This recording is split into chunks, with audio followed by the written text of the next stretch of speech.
Bueno, buenas tardes. Arrancamos bien tempranito, así que ya estamos un poco cansadas, pero no por eso con menos ganas de escuchar, sobre todo porque creo que quiero escuchar, no quiero hablar mucho yo, porque creo que tienen mucho más para decir las migrantas, las compañeras, las colegas. Solo contar que esta conferencia, que no quisimos tampoco llamarla magistral, sino pensarlo más como un diálogo, una charla, un poco que arrancara Amaranta y después siguieran las otras dos compañeras de territorio. Está pensada en base a las distintas interseccionalidades que se daban, que veíamos en nuestro proyecto y en muchos proyectos hermanos, cómo unir estas categorías o cómo desunirlas, si servía o no la idea de interseccionalidad para pensar nuestros territorios. Y vamos a arrancar esta conferencia que se llama Cuerpos e Identidades de Género Ancestrales, una forma de migrar los pensamientos históricos y sociales. Nos acompañan con mucho placer y gusto Amaranta Gómez Regalado, de la Universidad Veracruzana y del colectivo Vini Launu, ¿está bien? Lanu, de México.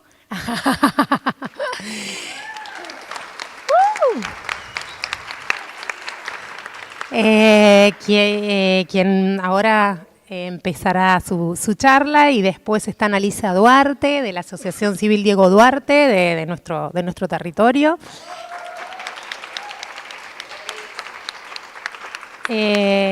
Y Diolinda Carrizo, del Movimiento Nacional Campesino Indígena, de la Vía Campesina. Así que nada, no digo más nada, para mí es un honor.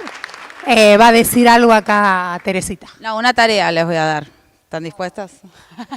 Acá está la compañera pasando con unos papelitos que les va a entregar. La idea en este registro del rumiar colectivo que sucede acá, de estas compañeras que vienen a compartir saberes, es poder tomar nota de algo que nos quede acá de la conferencia y vamos a ir pegándola afuera, que va a ser parte de este registro, digamos, ¿no? Este registro colectivo, digamos, ¿no? Porque ellas además ya estamos haciendo el registro audiovisual, pero necesitamos el registro de ustedes, digamos, ¿no? Así que les va a entregar un papelito. La tarea es que cada uno escriba algo en ese papelito y allá lo vamos a ubicar o en cuerpo o en territorio o en emociones, digamos, hay distintas, o comunitario, digamos, ¿no?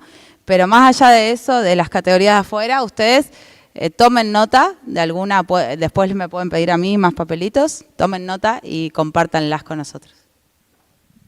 Bueno, Amaranta, te invitamos. Sí.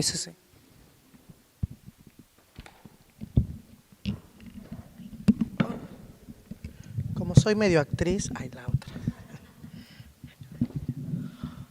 Padiushi irashi shetu diushku shepela tu sakabeda tu jinachi tani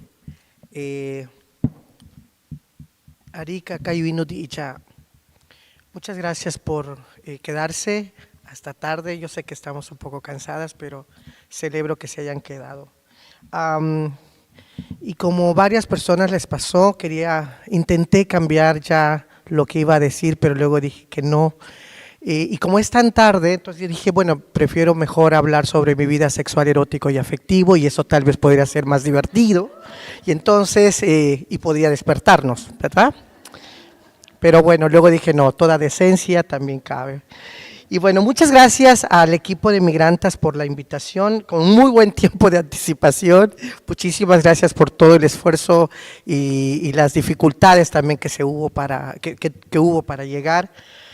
Y sin embargo, el día de ayer a hoy ha sido muy interesante ver cómo es que el conocimiento se pone al servicio de las comunidades, lo que se produce en las universidades, lo que las comunidades producen, las universidades la toman y se dejan también transformar de alguna manera. Bien, yo quiero decir que voy a hablar desde cuatro lugares, ¿no? Primeramente desde que soy indígena zapoteca del Istmo de Tehuantepec, allá en el sur, hablante de una lengua, el zapoteco, y eso me da una pertenencia cultural importante, de las pocas lenguas en México que aún se conservan. Pero además, como parte de lo que voy a hablar, hago parte también de estas identidades de género ancestrales, como le hemos estado denominando en los últimos años, y como activista, que esa es mi formación realmente desde hace 20 años, y como antropóloga social. La primera invitación a esto es pensar, voy a empezar voy a pasar unas diapositivas. Tengo un poquito de tiempo y voy a tratar de ponerle aquí el tiempo para no comérmelo. Y entonces, la primera cosa es que una invitación a esto es migrar nuestros pensamientos al pasado. Esa es una primera petición, un primer llamado. Y esa migración al pensamiento del pasado es porque se hace necesario traer a la memoria presente estos cuerpos, estas identidades y estos géneros ancestrales preexistentes a muchas categorías que hoy conocemos como lo LGBTI, incluyendo la categoría trans, por ejemplo, que ya vamos a tener un momento para tensionar eso y hasta dónde tiene o no pertinencia. Por el otro lado, también pensar en que desde el pensamiento indígena también existe filosofía y método y teoría también que podemos poner al servicio del conocimiento humano, y eso también es ciencia en todo caso, desde nuestras propias referencias. Pero sobre todo, creo que la propuesta final, y eso me gusta mucho y ahí hace mucha conexión con lo que hace Migrantas, es traer a la realidad las necesidades urgentes que tienen las comunidades de las cuales voy a hablar. Es decir, voy a hacer un llamado, por supuesto, irnos a ese pasado milenario, pero no queremos anclarnos en ella. No necesitamos anclarnos en el pasado. Sin embargo, hay que traer una memoria presente y latente todo el tiempo para que podamos dialogar sobre ello. Siguiente, por favor. Una de las cosas que me gusta mucho es cuando se habla de estas identidades ancestrales alrededor del mundo, es que encontramos cantidad de expresiones, colores, corporalidades, lenguas, de cómo se enuncian y cómo se viven. La verdad es que pareciera una cuestión de moda en los últimos 20, 30 años, pero la verdad es que no, son cuerpos e identidades que lograron crear dispositivos culturales de resistencia después de 500 años. De este devenir histórico, por eso es importante ese devenir histórico de la cual he hablado hace un momento. Siguiente. Y coincide, ayer Tere, en nuestro recorrido, me gustó mucho porque es mi 10ª vez en Argentina, es el país que he visitado más, y es la primera vez que un proyecto hace referencia a una memoria histórica, y en el mapa que presentaron en el bus ayer, hay una referencia de una cronología. Justo ahí está un gran aporte de cómo es que se habla desde las comunidades. Y claro, en los 9 años anteriores también se logra ver un pensamiento de negación de esa realidad. Qué bueno, celebro muchísimo que esta cartografía de alguna manera que han construido con Migrantas parta de reconocer que aquí hubieron habitantes ancestrales. Y eso es muy, muy, muy importante. Siguiente. Pero entonces la pregunta principal es, ¿por qué la necesidad de hablar de las identidades de género ancestrales en México, en América Latina, por lo menos en nuestra región? Siguiente. Por lo que hemos dicho. Hemos dicho que hay un devenir histórico que hay que dar cuenta y razón del por qué estas identidades no han sido nombradas, por qué fueron olvidadas.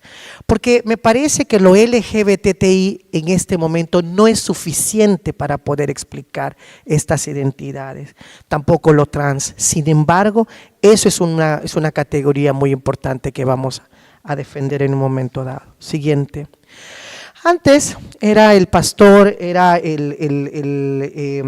otro, el antropólogo el que hablaba por nuestras comunidades. Ahora somos antropólogas, las propias comunidades, y queremos hablar con voz propia. Siguiente. En ese devenir histórico, por supuesto, no solamente fueron en los procesos coloniales, no solamente se invadió, se colonizó las tradiciones, la religión y una serie de contextos, sino también la sexualidad. De alguna manera se fue modificando y cuando llegan estas personas, estos grupos, pues se encuentran prácticas y géneros diversos que no sabían cómo nombrarlos. Y sin embargo, en las lenguas indígenas ya existía. Al ratito vamos a hacer un ejercicio de cómo se implantan ideas, por supuesto, binarias, que después, cuando descubrimos en las lenguas indígenas, esto rebasa estas categorías binarias y la lengua es muy importante en estos tiempos en el debate de los estudios de género. Siguiente. Evidentemente que con estos procesos los puntos de vista de desnudez, honra, virginidad, hoy hay comunidades todavía en Oaxaca, en los triquis, por ejemplo, donde hay mujeres, donde el río con el pectoral abierto, al descubierto, sin esta idea del pudor que se fue instalando, todavía existe y eso son rasgos de resistencia cultural de la corporalidad indígena. Siguiente. Por supuesto que las ideas judio-cristianas se fueron instalando, se fueron modificando y ese castellano esquizofrénico, como lo ha llamado Mauro Cabral, paisano de ustedes, un teórico trans masculino de aquí en Argentina, ha costado mucho que esa herencia cultural zafarnos un poquito de eso y no encontrar un tercer espacio para poder colocarnos. Y una de las categorías que a muy temprano tiempo se colocaron, siguiente por favor, es la idea de la sodomía, como idea de la colonia para el control cultural de la sexualidad indígena. Por supuesto que cuando esto se instala, la idea de la culpa, el pecado, acompaña y eso hace que sean dispositivos de control cultural que llevaron a comunidades a guardar silencio. Ese silencio fue de muy larga duración para muchos pueblos. Siguiente. Para el caso mexicano, por ejemplo, hay varios momentos que quisiera compartirles, por lo menos 3 rápidamente. Uno tiene que ver que una vez que ha ocurrido esa resistencia o ese devenir histórico colonial, para la época independentista, por ejemplo, de los nacionalismos que se fueron construyendo tanto en México y en otros países de América Latina, había ideas todavía de cómo se percibían las comunidades indígenas, pues como seres anclados al pasado milenario, como seres primigenios, muchos más cercanos a la naturaleza y lejos de esa condición humana que traía un modelo que se estaba implantando. Siguiente. En la época más contemporánea, se empieza a hablar mucho, por lo menos en México, sobre la diversidad sexual al interior de los pueblos indígenas con el movimiento zapatista. El movimiento zapatista coloca no solamente el cuerpo femenino con las comandantas Esther y demás, sino le acompaña un discurso y recuerdo perfectamente cuando la 10ª marcha de LGBTI llega por primera vez al Zócalo capitalino de la Ciudad de México, antes llegaba al hemiciclo a Juárez. Y ahí el subcomandante Marcos le hace un llamado al comité y le dice, oiga, no solamente es la sopa de letras LGBTI, y hay identidades preexistentes que ustedes tienen que… Y ahí, la verdad que cuando leí ese comunicado, ese llamado, vino esta idea que ahora le llamo interseccionalidad colaborativa. Sin embargo, él decía, ¿cómo colaborar para traer y ver cuáles son las diferencias, pero también las similitudes en términos de necesidades? Siguiente. Y bueno, quería compartir esto porque en los últimos años hay una compañera trans que se vinculó al movimiento zapatista. Ahora mismo en este viaje que hicieron a Europa, María José les acompañó y hace parte también en este sincretismo de los movimientos interseccionales. Siguiente. Dos momentos muy importantes es la aparición del VIH-Sida. La aparición del VIH-Sida hace, cuando se empieza a ruralizar la epidemia, se vuelve como el caja de Pandoras, porque nos damos cuenta que las prácticas homoeróticas existían, por supuesto, al interior de los pueblos indígenas, y eso nos empieza a hacer un llamado a reconocer y a nombrar a estas poblaciones.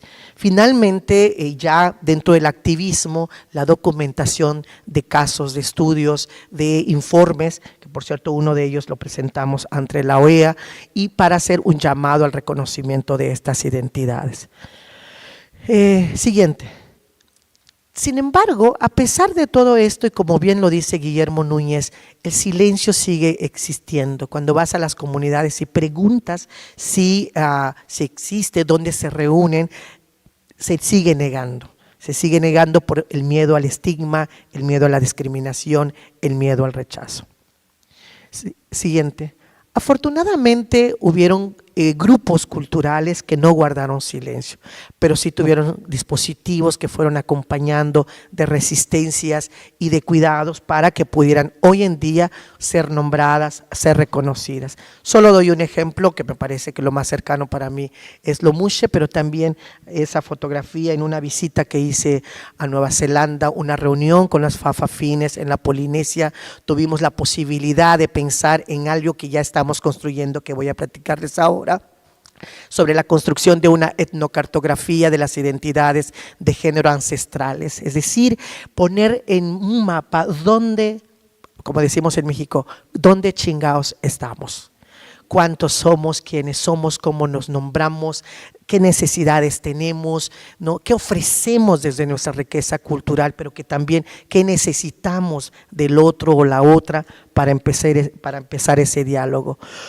Hoy en día la sopa de letras debería de ser ampliado. Siguiente, por favor, porque podríamos encontrar una M de Mushe, una O de Omeguite en Panamá, una T de Two Spirit en Canadá, una Q de Kewe en Bolivia, un Machihueye en Chile, Argentina, en Río Negro, como lo platicaba con mi hermana en la mañana, una Fafafin en Samoa, Isras en la India, y la verdad es que una cantidad de identidades que están alrededor del mundo, que están nombradas, pero que están ahí, todavía no están articuladas.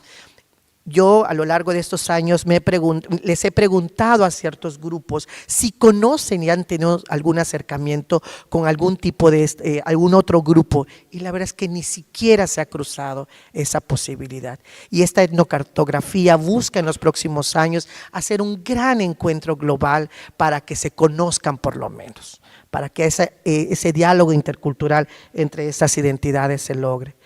Y bueno, siguiente.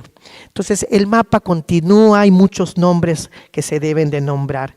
Siguiente. En esta época contemporánea, una de las categorías que está en disputa con esta agenda es la categoría trans. Por un lado, la categoría trans es tan importante porque ha tomado una fuerza, está en la legislación, está en los discursos políticos, hay un día de la visibilidad trans, o sea, tiene una fuerza, por lo tanto no podemos negarla y hay que reconocerla. Sin embargo, cuando los periodistas van a la India, por ejemplo, y preguntan quién es esta persona, en lugar de nombrarle Isra, que tiene esa identidad, no, es una chica trans. Cuando esa categoría se coloca, invisibiliza completamente la historia, el devenir histórico y la composición humana histórica que tiene la persona, pues, ¿no? Y eso nos hace pensar que hay que traer esa categoría, pero colocarlo como una categoría paraguas, que arrope las otras categorías, pero que no la invisibilice, que no la avasalle. Y sin embargo, la misma categoría puede traer a discusión contemporánea qué tendría en común una persona trans de La Matanza, de Tlalpan, de Ciudad de México, con una Isra en Nueva Delhi o una Mahu en Samoa, Mushe en Juchitán. La violencia, por ejemplo. Esas son las cosas urgentes, por eso digo, el anclaje al pasado no creo que sea la vía, hay que regresar para traer la memoria, pero es más urgente traer las necesidades comunes y las problemáticas que hay que resolver. Y en esa construcción de diálogo creo que podemos ir construyendo cosas muy importantes. Siguiente. Ahora mismo hemos comenzado un proyecto en esta etnocartografía en México, en 3 localidades, en Yucatán, en Guerrero y en Oaxaca. Siguiente, por favor. Estas son algunas imágenes con los grupos con los que estamos trabajando trabajo de investigación. Y algunos campos que estamos explorando con ellos y ellas es la identidad de género como dispositivo para la resistencia cultural y la pervivencia a lo largo de estos tiempos. Estamos hablando con ellas sus roles culturales, el contexto y vivencia en materia de salud, sus aportes y necesidades actuales, muy vinculados a lo que les dejó también COVID, las formas de vida y ejercicio de la sexualidad, los pactos amorosos, si se vive o no con violencia, ¿no? Por otro lado, las barreras y oportunidades para ejercer plenamente los derechos humanos. Y finalmente, y nada menor, el vínculo que tenemos con el medio ambiente y con nuestro bienestar. Eso ha sido fundamental y es una vuelta de tuerca a la propia comunidad para darse cuenta que esa relación que tenía había sido tan cotidiana pero no valorizada. Ahora hay una nueva lectura que se está haciendo al respecto. Siguiente.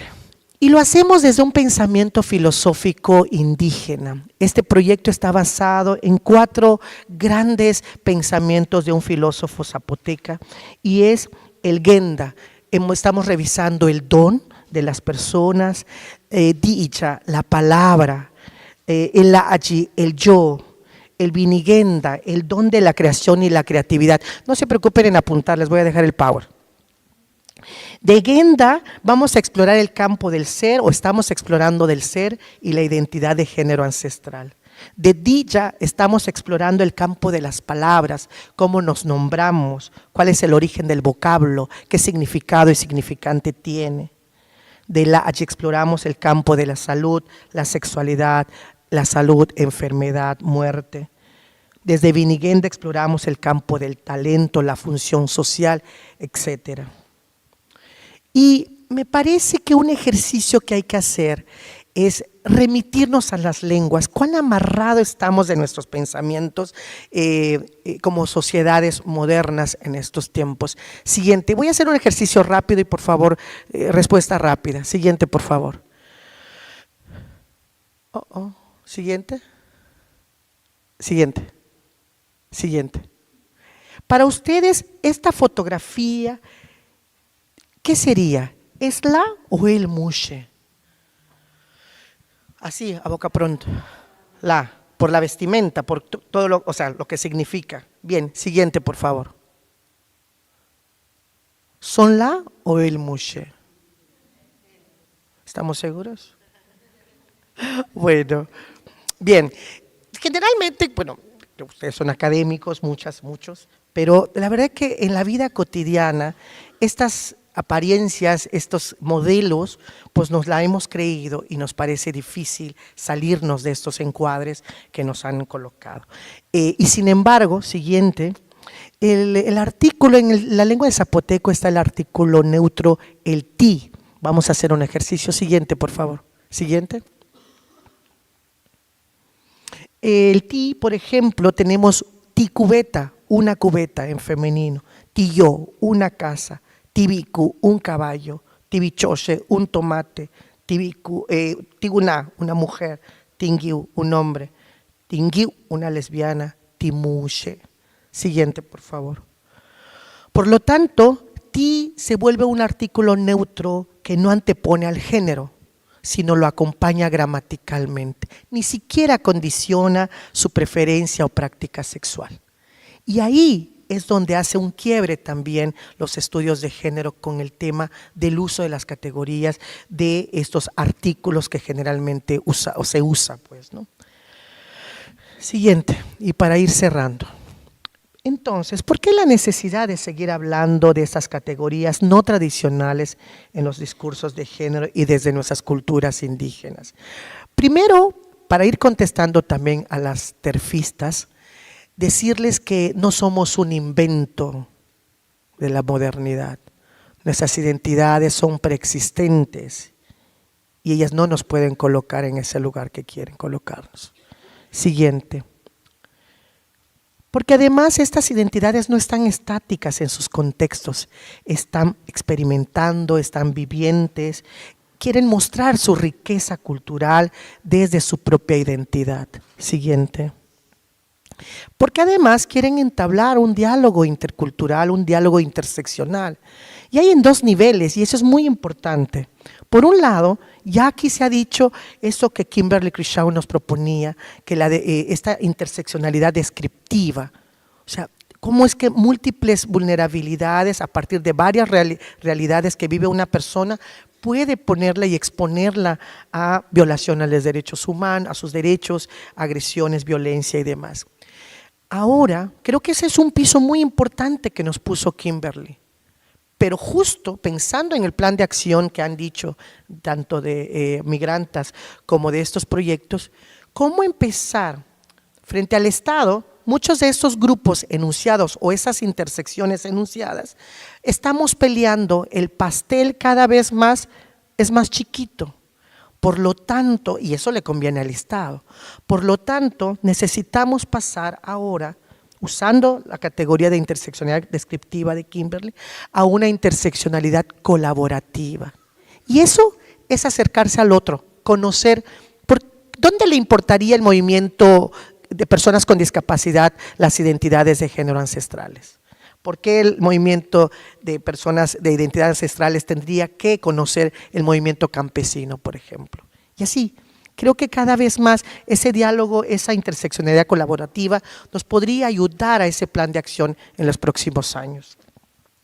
Finalmente, siguiente, creo que mucho de lo que se ha dicho de estas identidades ha caído en el folclore, ha caído en el exotismo y eso tenemos que corrernos de ahí. Y porque además queremos tener voz propia al respecto. Siguiente. Y porque tal vez queremos mostrar nuestras urgencias en términos de ciudadanía, política, económicos, culturales. Siguiente. Por eso necesitamos migrar al pasado, reconocer este devenir histórico, lamernos tal vez nuestras cicatrices. Algunas culturas ya llegaron a tener cicatrices.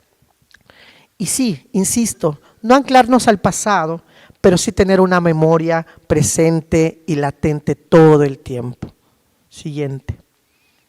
Pero sobre todo nos negamos a que la historia nos niegue en los próximos 50 o 100 años. Siguiente. Muchas gracias.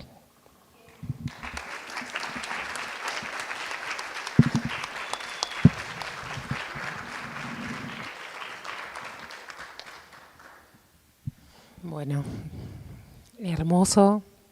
Después vamos a seguir charlando muy. Nos dejas pensando ahora. Vamos, ¿quién quiere de las dos? Dale, dale. Violinda, te vi escribiendo ahí unos apuntitos. Buenas tardes a todas. Aquí me acodió para que yo hable, dice. Bueno, es un gusto, es un placer enorme y bueno, seguir enriqueciendo estos intercambios que uno va aprendiendo, te va despertando cosas, ¿no? Y me ha hecho un toque, el tema del silencio, un toque es hola, sobre el tema del silencio, ¿no? Y que eso, de alguna manera, esas capacidades de resistencia en algunos momentos, pero también está el silencio que se ha decidido hacer y otro silencio que han sido obligados, ¿no? Bueno, no me voy a hacer la filósofa aquí. De última sería la filósofa Vilela. De este pueblo que de alguna manera vamos reconociendo en la comunidad a partir también de haber resurgido desde procesos colectivos de organización, ¿no? Que es donde ahora se dice acuerpamos, pero bueno, ahí nos organizamos, nos empezamos a animar a decir la palabra, y la palabra hecha acción es esto, ¿no? Construir un movimiento, una organización que nos ha permitido saltar esos muros impuestos por la colonización, y en unas épocas, bueno, que toda América Latina también venía atravesando nuevos formatos de invasión, de colonización, ¿no? Con la represión, y estamos hablando en la década de los 90, donde los que han logrado migrar obligadamente a otros lugares y reconstruir su tejido social bastante roto, y que muchos no hemos podido y no conseguimos reconstruirlo, ¿no? En el pueblo Vilela andamos campeando, decimos, andamos buscando estas cosas no escritas que han quedado, ¿no? Porque como para todos los pueblos siempre ha sido la importancia de la oralidad, y esas pocas formas de haber sistematizado están tal vez en manos de alemanes o manos de otra gente y no de aquí del país, ¿no? Hasta hace muy poco han entregado cuerpos, restos, no sé, bueno, pertenencia de hermanos y hermanas que tenían en museos, justamente en universidades para sus estudios. Entonces así muchos de nuestros hermanos y nuestras hermanas han ido, ¿no? Siendo objeto de estudio, pero no no han quedado colocados como sociedades de conocimiento, sociedades que han tenido toda una visión y una interpretación del cosmos. Y hace poco me he enterado que hay algo de esto del pueblo Vilela, así que lo tengo que leer en el monte, tranquila. Así que pronto andaremos por ahí con esas nuevas, otras incorporaciones de estos conocimientos de nuestros ancestros, ¿no? Yo de chinita nomás, ¿no? Ya me decían, no seas salvaje, chinita, vos sos salvaje. Bueno, resulta que los otros días, escuchando a una hermana de Guatemala, sí, bueno, ser salvaje es ser y estar en contacto con la tierra, pues síganme llamándome salvaje, porque de esa tierra que heredamos de la lucha, de la resistencia de nuestros pueblos, bueno, se han podido ir sembrando semillas, y en estos tiempos con estas cuestiones de la colonialidad y de la invasión, reaprender e interpretar también desde nuestro lugar, ¿no? Desde que tomamos la palabra y desde que ponemos el cuerpo, cómo interpretamos y podemos decir con voz propia lo que significa, ¿no? Lo que significa tener ¿no? Esos recuerdos que nos comparten nuestros mayores, y también nosotras, bueno, yo ya soy una joven jubilada, pero atravesado en la infancia, bueno, de estar en un campo colectivo de un día para el otro, ¡pam!, varillas y rollos de alambre, para acercar y cortar lo que teníamos para la producción, para la vida de la comunidad, y un abuelo diciendo, bueno, no, mejor, porque él es el dueño y no hagamos lo que tenemos que hacer, irnos, ¿no? Y bueno, y es ahí donde la madre y el padre que han podido construir también ahí su familia han dicho, no, nos quedamos. Porque tampoco hay hoy espacios donde seguir desplazándose, ¿no? De estos desplazamientos forzados. ¿Para qué? Para que en este nuevo proyecto o reactualización de ese proyecto extractivista transnacional sigan siendo colocados en manos de las transnacionales que permanentemente buscan las formas y los formatos para seguir apropiándose y destruyendo no solo la naturaleza, la madre tierra, sino estos vínculos, ¿no? Desde lo familiar a lo comunitario, y es ahí donde nos quiebran, ¿no? Cuando rompen esos tejidos sociales y comunitarios, y por tanto a mí y a nosotros nos parece importante y valoramos mucho estos espacios donde podemos seguir reencontrándonos, reafirmando también que es junto y colectivamente estas fuerzas, y cuando seguir caminando y más en espacios que siempre desde esos pensamientos colonizadores o desde esos formatos en que se han ido construyendo estos espacios de estudio, ¿no? de conocimiento, abren de alguna manera o abrimos o nos abrimos, ¿no?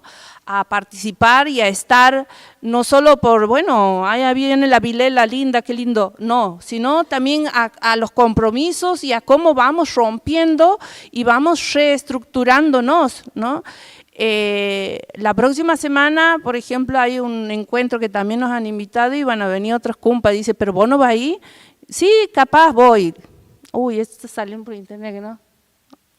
Bueno, todavía le voy a seguir diciendo eso, pero en esa delegación van a venir compañeros y compañeras que la primera vez van a salir a poder decir su palabra, y porque se animan y porque también tienen la obligación de alguna manera decir con voz propia toda la experiencia que tienen. Así que creo que esto es también acercarnos no solamente a los conocimientos que hay, ¿no? Porque como decía muchas veces en esta construcción de espacios de formación política y de discusiones colectivas, ¿no? Reconocernos que tenemos una carga histórica y esa memoria histórica es eso, ¿no? Ver, valorar esos conocimientos que tenemos y cómo lo ponemos hoy al presente para seguir despertando conciencia, porque eso, ¿no? Con las violencias han adormecido, a muchos y a muchas, y con el miedo y todo esa, bueno, iba a decir guarangada, te iba a decir, pero que es importante y siempre machacamos, decimos nosotros machacamos, es importante la participación, es importante decir la palabra, es importante de estar, y así, bueno, me lo han dicho a mí también y me toca decirlo, ¿no? Y hoy nos atravesamos también con toda esta discusión que se ha tenido hace rato, ¿no? De los feminismos, ¿no? ¿Qué es eso del feminismo campesino popular, comunitario lo llamamos? Y yo le digo revolucionario y también todas las cosas que le queramos poner, ¿no? Y bueno, y nombrarnos y empezar a entender que sí, no solamente las mujeres han garantizado los saberes, los sabores en nuestras casas, en nuestras comunidades, en nuestros territorios, sino también, bueno, desde qué lugar, ¿no? Se categoriza, y hablando de categorías, como feminismo. Pero resulta que ahí han estado las compañeras como la Nemesia, la Uganda, compañeras que nos han traído al mundo, ¿no? Ese momento en que nos han parido, y ellas, por ejemplo, no están, y les cuesta hablar de cuando eran compañeras que atendían en los partos en medio del monte,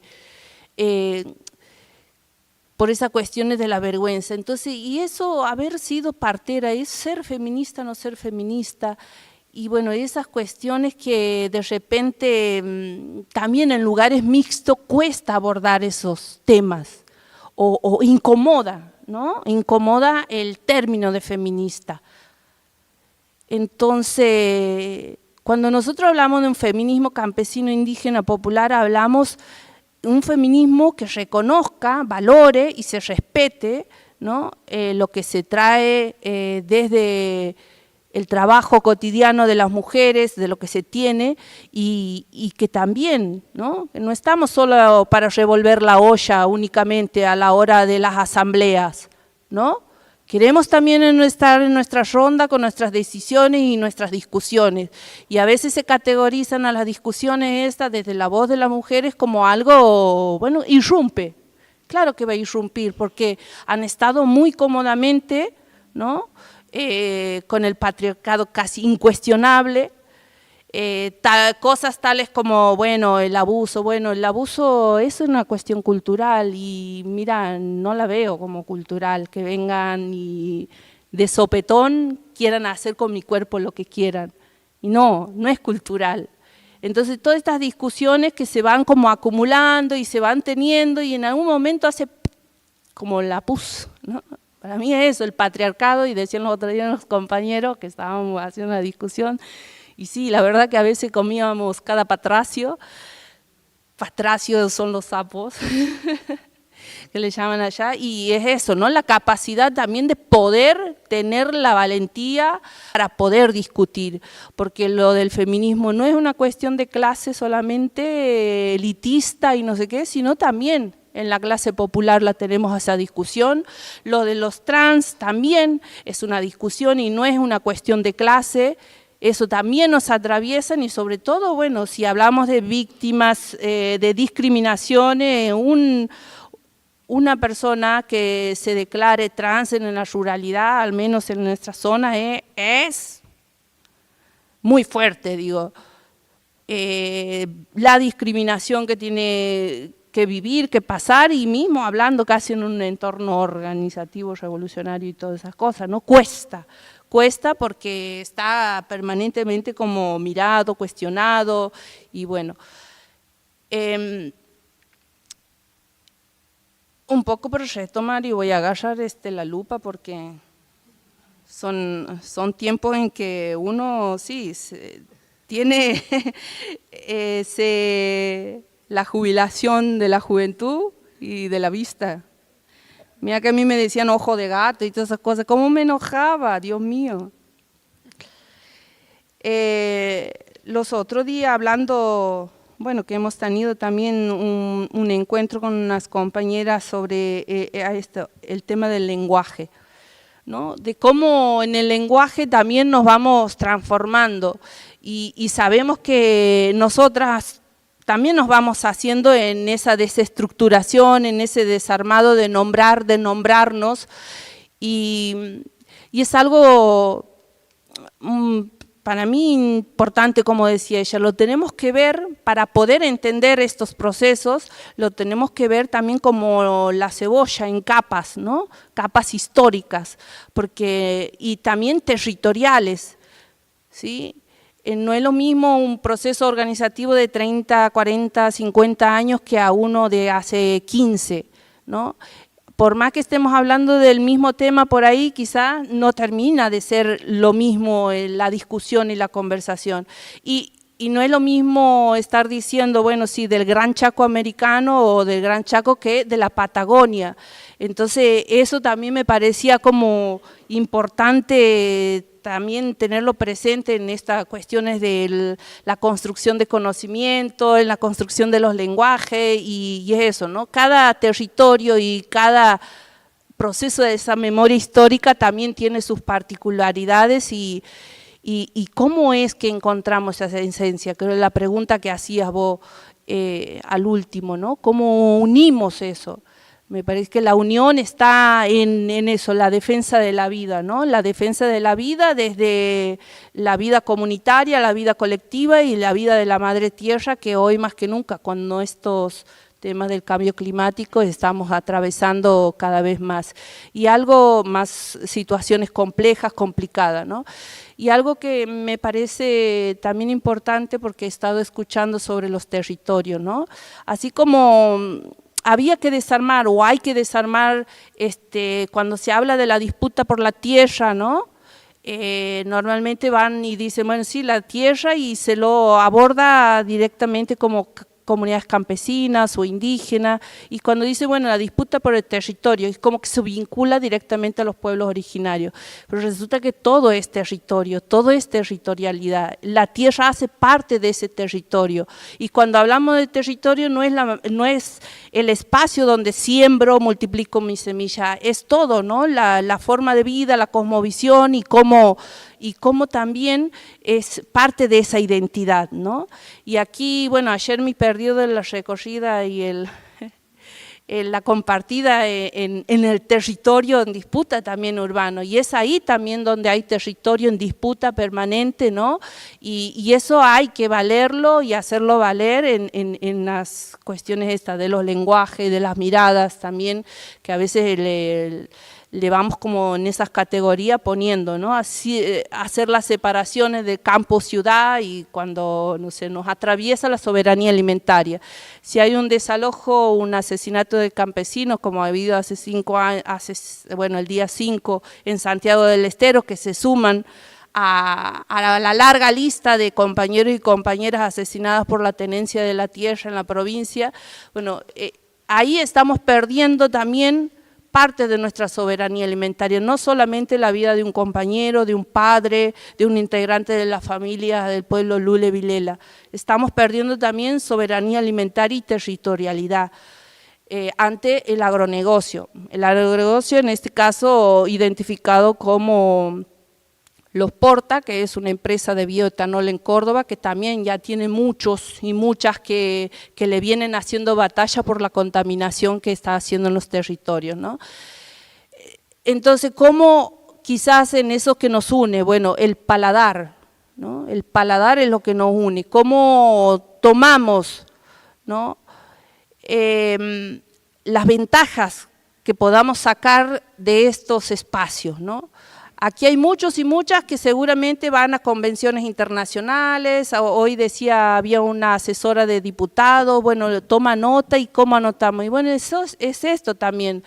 En Naciones Unidas, en espacios de gobernanzas internacionales, pocos de nosotros llegamos ahí, pero sí llegan espacios como estos, a ambiente, bueno, de académicos, en fin, que tengan esa sensibilidad, y no solo sensibilidad, sino el compromiso de hacer esas transformaciones, porque allá es donde han diseñado esas políticas para tenernos hoy en la situación que nos tienen, y entonces también esa responsabilidad, y por tanto empujamos también al estar aquí a que haya ese compromiso para seguir desarmando esas redes que nos enriedan a veces y nos tiene ahí, bueno, forcejeando por la vida. No sé cómo es el tiempo, no me has dado un codazo, nada. Ah, está bien. Ah, toma agua nomás vos porque te ha hecho la osa.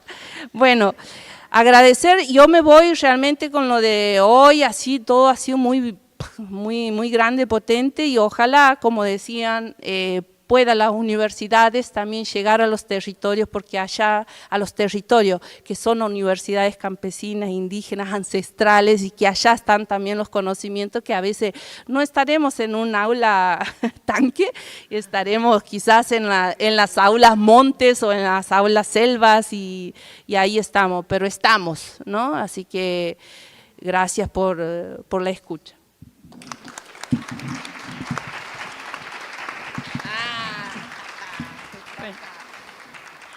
Bueno, buenas tardes a todos, y no sé si se me escucha. Bueno, no sabía cómo empezar esta mesa con estas grandes compañeras, y me preguntaba mientras ellas hablaban qué me unía a ellas, ¿no? Y creo que nos une la vida, la vivencia de cada uno, ¿no? Y me parece que eso es lo más rico, lo más importante. Me preguntaba qué decir, y nada, comentarle que también yo provengo de una provincia del norte de Argentina, de Formosa, ahí un poquito cerca de la compañera, pero a mi corta edad ya me tocó venir a Buenos Aires, por una necesidad. Esa necesidad me llevó a venir a Buenos Aires, que a veces lo miraba por novelas, ¿no? Y yo pensaba que acá no había hormiga, no había mosquito, no había nada. Pensé que solamente había edificios y bueno, yo llegué a Retiro y veía todo ahí, los rascacielos, me hipnoticé ahí cuando llegué. Pero cuando iba llegando al territorio ya iba bajando el nivel de las casas, hasta que llegué a San Martín. Casas bajas.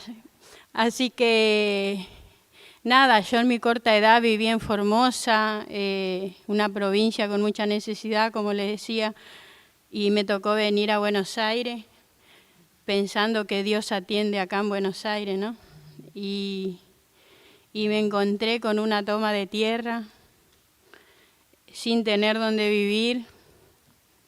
Y bueno, para mí era todo indecente, ¿viste? Como dice Romeo Santos, todo indecente la toma de tierra, ¿viste? Y yo tenía miedo, no quería, pero me estaba ahí en el mejunje con la gente también.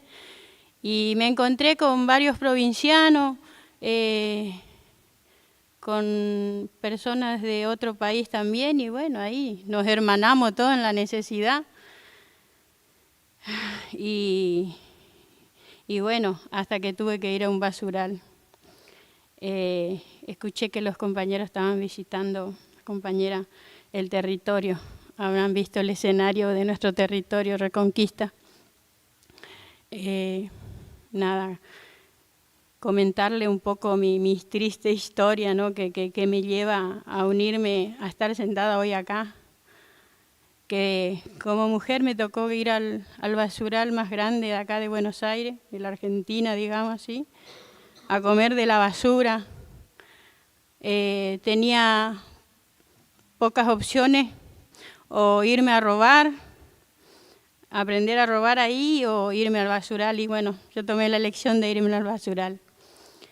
Me encontré con otro mundo diferente, con mucha tristeza, con muchos nudos en la garganta en las noches, en esas montañas de basura, donde habían muchas preguntas en mi cabeza, donde a veces veía las lunas y las estrellas y decía, ¿por qué estoy acá? Porque yo creo que apenas tenía 25 años, 24 años y tenía que darle de comer a mis hijos. Me toca recibir la noticia que mueren mis padres. Tengo que hacerme cargo de mis hermanos. Y bueno, le traje a Buenos Aires porque no tenía otro lugar donde llevarle. Y bueno, un año me tocó vivir con mis hermanos y me pasa la tragedia más grande de mi vida. Donde mi hermano Diego, de 15 años, es tapado con toneladas de basura.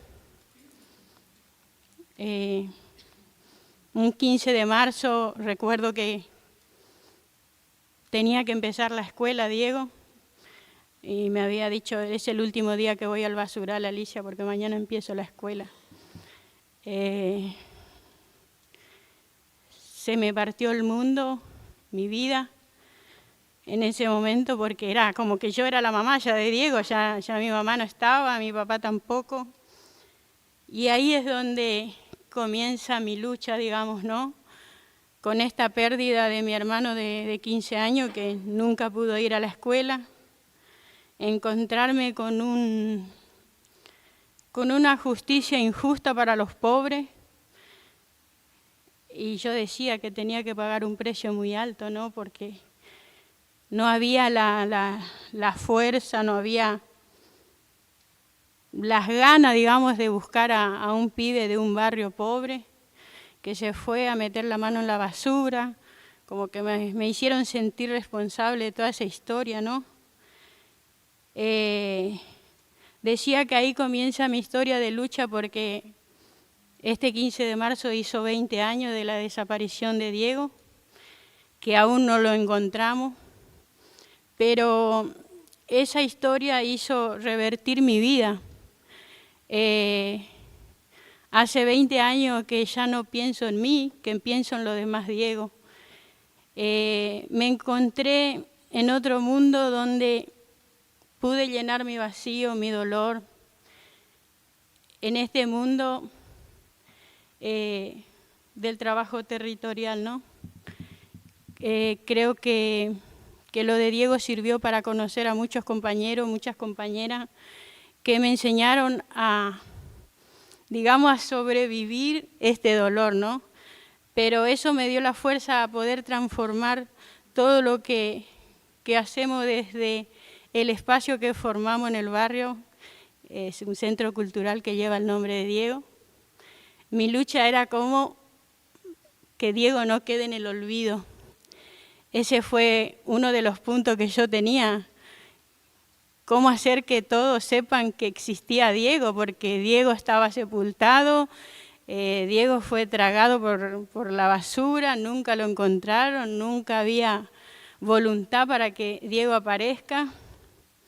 Me encontré con... Digamos que yo vengo de una provincia muy pobre que no sé, no me entró nunca en mi cabeza a mí lo desaparecido, la historia de la Argentina. Me voy a decir la verdad. con lo que me pasó con Diego empecé a ver la historia de las Madres de Plaza de Mayo, de la lucha, de la historia de nuestro país, de los desaparecidos. Y me encontré que desde un primer momento habían violado todos nuestros derechos, viviendo ahí en un lugar donde acostaba mi cabeza y me pasaban las ratas por la cabeza. Entonces, y también con una justicia que me hacía sentir culpable a mí, para poder silenciarme. Pero no sé de dónde brotaron toda esta fuerza para seguir en pie, conocer mi puñado de compañeros que digo que eso es lo que me dejó mi hermano, ¿no? Y este aprendizaje de ver por lo demás, por el otro. No pensar solo en mí, sino ver por el otro. Al ver a mis compañeras ahí reunidas, nosotros tenemos un pequeño taller textil y en cada acto, en cada trabajo que nosotros hacemos ahí sé que está viva la memoria de mi hermano. La memoria de Diego que está latente cada vez más. Y yo sé que cada uno de las organizaciones del territorio son los que aportan y que levantan la bandera de Diego, ¿no? Y eso es lo que me da fuerza para seguir trabajando en el territorio. Como decía la compañera, el territorio, ¿qué significa el territorio? Quizás yo en Formosa no levanto mucho la bandera de la lucha, pero me tocó estar acá en este territorio, capaz sobre la basura, no importa, pero es mi territorio. Como digo, yo tenía dos opciones, o volver a mi provincia, a olvidarme de todo, o quedarme a vivir sobre el basural. Y creo que en el 2011 volví a elegirlo al basural de José León Suárez para vivir en mi territorio, que lo tomé como mi lugar. A veces no quiero olvidarme de mi provincia, pero más de la mitad de mi vida estoy viviendo acá, teniendo mis mejores experiencias, conocimientos, saberes que me está dejando la lucha, ¿no? Muy agradecida por conocer a este grupo de mujeres migrantas que siempre también levantan la bandera de Dieguito. Y a todas las organizaciones que son del territorio y que siempre están ahí levantando. Diego pasó a ser un estandarte de todos los cirujas, como habrán visto el mapeo la compañera, República de los Cirujas. Y nada, como decir, me recibí de ciruja, me recibí porque yo en mi provincia, para mí el ciruja era lo último, ¿viste? Ya quizás vos sos un ciruja, nos retaban, ¿viste? Nuestros padres. Y yo acá, después de grande, ya soy ciruja y de profesión y tengo título y bueno, y llegué a la universidad también. Creo que lo que más rescato en estos tiempos es que si bien Diego con 15 años no pudo llegar a la escuela, con la lucha Diego llegó a la universidad, por eso hoy estoy acá. Ha llegado Diego a la universidad, así que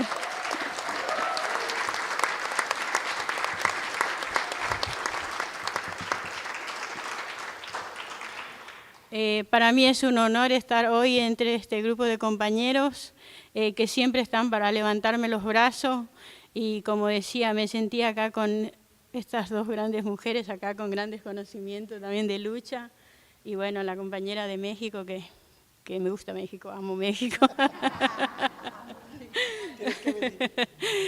Así que muchas gracias. No sé si alguno quiere preguntarme algo, porque yo por ahí hablo y por ahí a lo mejor alguno queda con algo que se le queda en la cabeza por preguntar, pero esta es mi historia de acá como mujer del territorio, que también me siento migrante también, porque emigré de mi ciudad natal, digamos, para venir acá en Buenos Aires.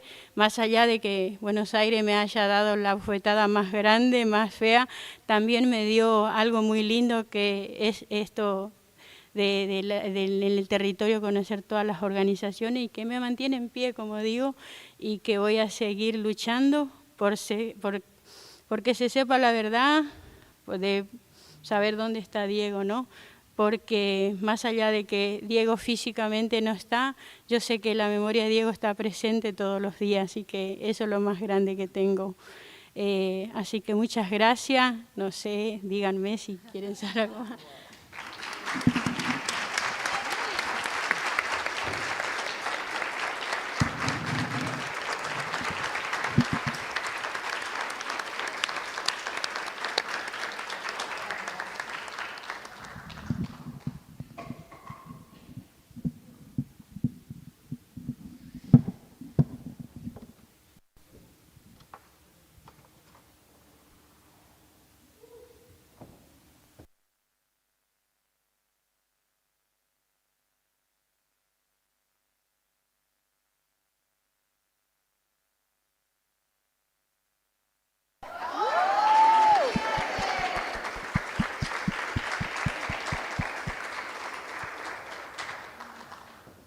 Bueno, como me voy. No, dije, esta mañana arranqué con que la academia nunca traía tanto la emoción o uno no estaba habilitado a llorar o emocionarse por las historias de los otros, ¿no? Porque me considero una persona privilegiada o con muchos privilegios en mi vida. Entonces, uno de esos es coordinar esto y estar con estas mujerazas acá en la facultad, un sueño cumplido. Bueno, las invito, quedé yo muda, así que si quieren alguien, si quieren alguna preguntar algo, intervenir, decir algo que sientan, están más que invitadas. Si alguien se anima después de esto, ¿no? Sí. Yo tengo callazas, María.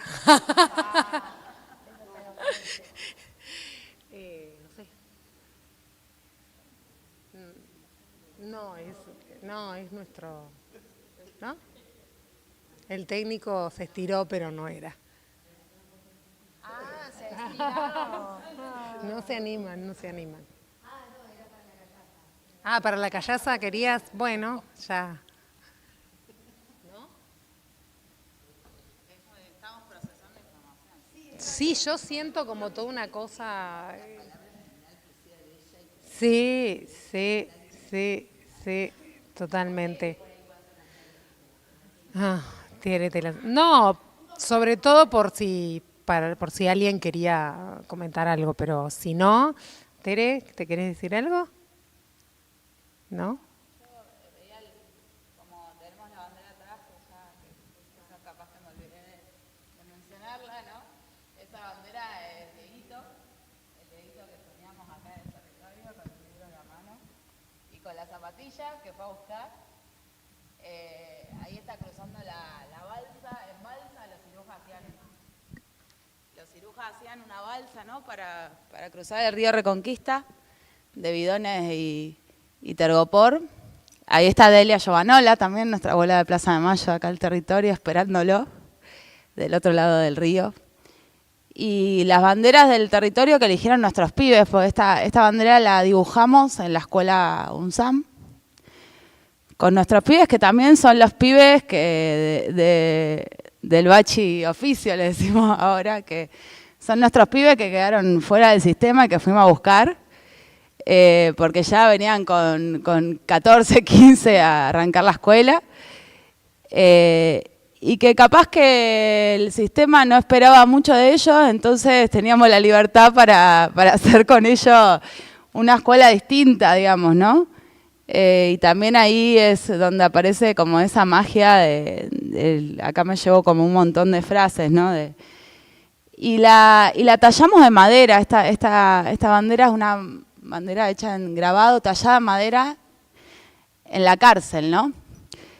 Y yo recuerdo un poco la anécdota de la Alicia cuando la convocamos por primera vez del CUSAM, que todavía la causa de Dieguito no era tan famoso, digamos, ¿no? Y en el medio del penal la recibieron nuestros compañeros privados de la libertad, y el negro Waldemar lo primero que le dije es: Alicia, acá somos todos Diego.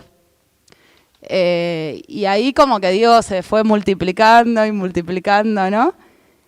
Y hoy estamos haciendo los trámites y presentándole a la universidad el proyecto para que nuestra escuela secundaria técnica se llame Diego Duarte. Entonces, no solo que Diego volvió a la universidad, sino que ya, digo, es escuela, ¿no? Y eso me parece que también es como muy importante.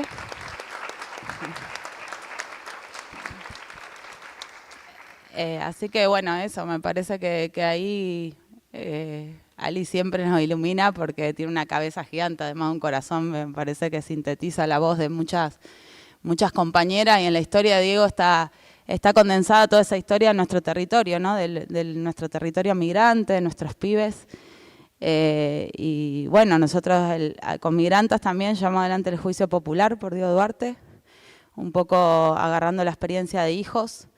Hicimos el juicio donde sentenciamos al SEAMSE, a la justicia y a las fuerzas represivas por la desaparición de Diego, y fueron nuestros pibes los que lo sentenciaron, con nuestras madres de Plaza de Mayo y con nuestros compañeros cirujas, haciendo el ejercicio también, ¿no? Del acceso a la justicia, porque como decía Alicia, la justicia nos culpa a nosotros, digamos, ¿no?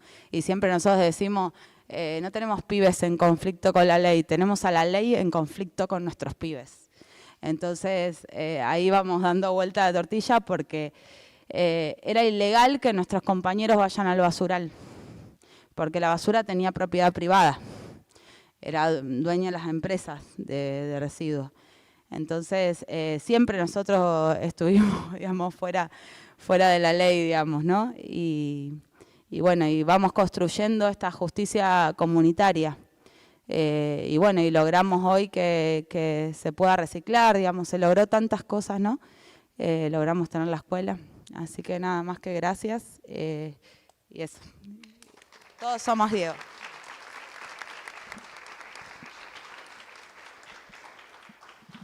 Bueno, ok, vamos para allá. Este tiene corto alcance, pero creo que estás en el radio. Cuidado las Venus. Bueno, gracias Alicia por tu testimonio, por tu lucha. Le vamos a hacer una pregunta a la mexicana, Alicia, a ver qué te parece, porque creo que si buscamos un poco de optimismo, por ahí capaz que en México nos devuelven un poquito de... Amaranta querida, ahí usabas esta idea de la interseccionalidad colaborativa, ¿no? Que es una manera de nombrar cómo podemos imaginar que las luchas se enlacen, que las luchas emancipatorias se enlacen. Entonces, me gustaría preguntarte dónde ves que esas luchas se enlazan virtuosamente, ¿no? ¿Dónde tenemos que mirar en un momento donde, bueno, sabés bien lo que está pasando aquí en Argentina, y más que nunca tenemos que enlazar luchas, ¿no? Y capaz que vos que estás mirando con otra perspectiva, con otra distancia, que seguís andando el continente, podés compartirnos qué ves en esta interseccionalidad colaborativa, en estas luchas que se enlazan.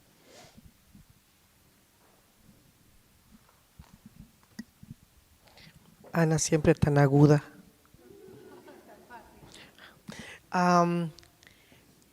Primero quisiera decir que esta idea de la interseccionalidad colaborativa me la he imaginado siempre, hoy en la mañana lo hablábamos, como una metáfora. Esta metáfora del campo abierto. Un campo abierto en donde muchas de nosotras y nosotres, antes de pensar que el otro es fuente de todo mal, estaba abierto ese campo y podíamos convivir. Y ahora imagínense cómo están los campos o los ranchos lleno de parcelas, muchas parcelas en todos los lugares. Y ahora muchas de las agendas, muchos de los grupos, muchos de los movimientos hicimos nuestras propias parcelas. Entonces, ¿cómo se le hace metafóricamente que un ganado pueda conocer la calidad del pasto que produces en tu parcela? En cada parcela hay una puertita. Es momento de abrir esa puerta. La mayoría del tiempo la tenemos cerrada. Y abrir la puerta, justamente como decía Adri de Tilcara, y lo hablábamos, abrir la puerta no es entregar un cheque en blanco, sino abrir la puerta es empezar a conocer el otro o la otra con reglas o nuevas reglas del juego, o pactos en donde hay innegociables, como la violencia, por ejemplo. Creo que una nueva reconfiguración de esos diálogos nos puede acercarnos, en primera instancia, conocer al otro o a la otra. Pienso ahora en México. Anteriormente el gran paradigma era pues la paz social, ¿no? Y ahora cambió el paradigma por el tema de seguridad. Vivimos un nivel de violencia tremenda y no importa que seas Bushe o cualquier tipo de clase social, porque la violencia atraviesa en todos los niveles. Y tú y yo lo hablamos desde el principio que nos conocimos, el primer gran rasgo violento pues nace desde Ciudad Juárez. En aquellos entonces donde las mujeres fueron los primeros cuerpos que en América Latina ya se colocaba como moneda de cambio para los sistemas, el sistema económico, el narcotráfico, el crimen organizado, ¿no? Y de ahí eso se fue exponenciando. Creo ahora que hay que movernos y preguntarnos cuáles son los nuevos paradigmas que tenemos en América Latina para poder empezar a dialogar con el otro o con la otra. Y no son acuerdos lineales, pueden ir cambiando, por supuesto, de acuerdo al contexto, a la coyuntura, pero sí creo que hay deberíamos de instalar un nuevo orden del pacto social entre la sociedad civil, entre las organizaciones, las comunidades, los grupos. Insisto, no voy a entregar un cheque en blanco para conocer al otro o la otra. Sí quiero dialogar, pero con reglas claras, ¿no? Con un marco de respeto absoluto. Y sí, creo que hay que ir juntándonos un poquito más, ahora mismo lo veo con una crudeza, con comunidades migrantes venezolanas que hoy somos paso obligado en la carretera panamericana Chiapas-Oaxaca. Y mi pueblo, siempre ha habido migrantes, eran centroamericanos, pero ahora los éxodos. Y cuando hemos hablado que las comunidades indígenas zapotecas se sentían discriminados, ahora nos sale el racismo y el clasismo zapoteca, que entonces hay que repensar desde dónde estamos hablando. Y sí, creo que esa interseccionalidad colaborativa necesita hacernos llegar de confianza. Hay que empezar a recuperar nuestra propia confianza, porque de otra manera el sistema, si ese tipo de comunidades, ¿no?, las armamos con estos acuerdos de interseccionalidad colaborativa, los sistemas violentos, ¿no?, les va a costar acercarse a estos acuerdos que podamos tener. Y bueno, no hay que pensarlo en los próximos 3 años, hay que pensar los próximos 25 años, porque ellos sí, así están pensando. Necesitamos pensar y organizarnos a muy largo tiempo. ¿Y qué decir? Bueno, de nuestros políticos, hay que quitarles muchas de las cosas que hoy están llevando a gobernarnos de muy mal manera, incluyendo el gobierno actual de México, ¿no?, en donde la sociedad civil no es una no es válida, en donde las comunidades indígenas todavía no terminan siendo su prioridad, en donde el medio ambiente no es su prioridad, donde las mujeres no han sido sus prioridades durante estos 6 años. Así que sí creo que la sociedad necesitamos construir esos nuevos pactos entre nosotros y nosotras a través de esta interseccionalidad colaborativa.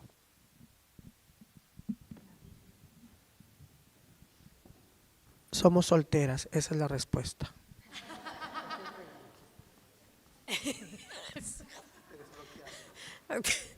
En realidad es una reflexión, porque me siento como en el foro pensando qué difícil a veces es, ¿qué nos une?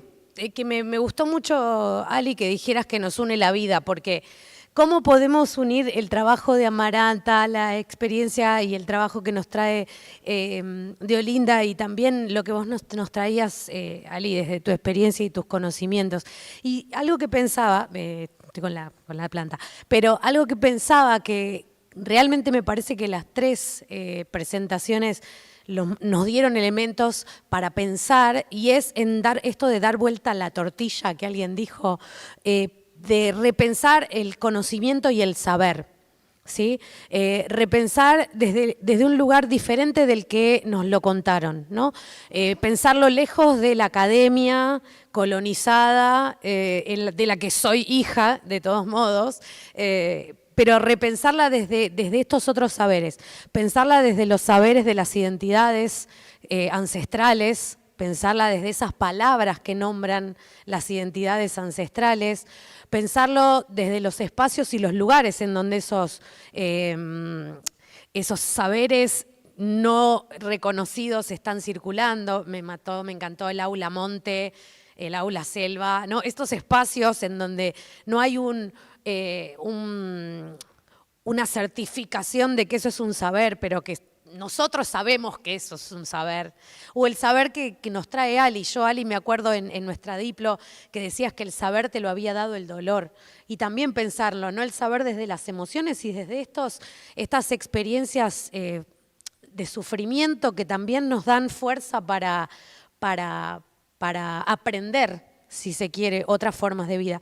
Entonces, realmente creo que las 3 nos dieron elementos para repensar qué es el conocimiento, qué es el saber, y desde los 3 espacios y sobre todo en nuestros territorios del sur global, pienso también, ¿no? De México, o sea, todos los territorios que estamos hablando, que hemos sido productos de la colonización, tratar de dar vuelta a esa historia y recuperar otra memoria para ver en dónde están esos saberes que se nos escapan y que en la academia no tienen lugar, ¿no? Por lo menos hoy estamos tratando de cambiarlo, pero gracias por eso. Me quedé pensando y era compartir más que nada una reflexión, tratando de unir las tres presentaciones. No es una pregunta, disculpen. Igual se puede comentar.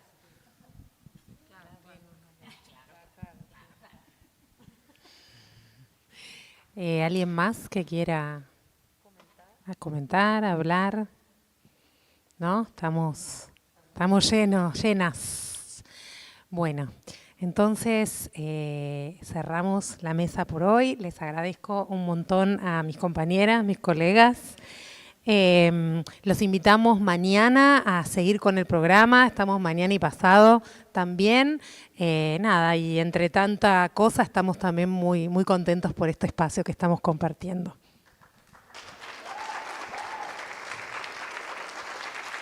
Yo no voy a comentar nada, solo que bueno, hoy cuando hemos hecho ahí esta presentación de las organizaciones, salió una de los gritos de órdenes que nosotros le decimos, así como traemos a la presencia a nuestros hermanas caídas, y también es esto, ¿no? De cómo nos vamos, sí, con esos impactos de repente de esas experiencias que toca atravesar a muchas personas en esta permanente disputa por el territorio, por la vida, ¿no? Y cómo, bueno, nos alimentamos, ¿no? Desde estos espacios también. Y quería invitar a hacer un grito de orden que siempre tenemos al cierre de nuestros espacios también de formación, que es, vamos a usar el internacional de la vía campesina, que es globalizar la lucha y globalizar la esperanza. Entonces normalmente decimos globalicemos la lucha y después decimos globalizamos la esperanza. Ante todo los otros días he aprendido otra palabra nueva, que es para hablar lo contrario de utopía. Distopía. Esa palabra, Dios mío, me ha parecido muy... Así, entonces a seguir creyendo en las utopías, a seguir caminando hacia esos horizontes posibles de cambios en los mundos, ¿no? Para la dignidad y la vida de la humanidad y nuestro planeta. Así que por las utopías. Así que globalicemos la lucha. Globalicemos la esperanza. Globalicemos la lucha. Globalicemos la esperanza.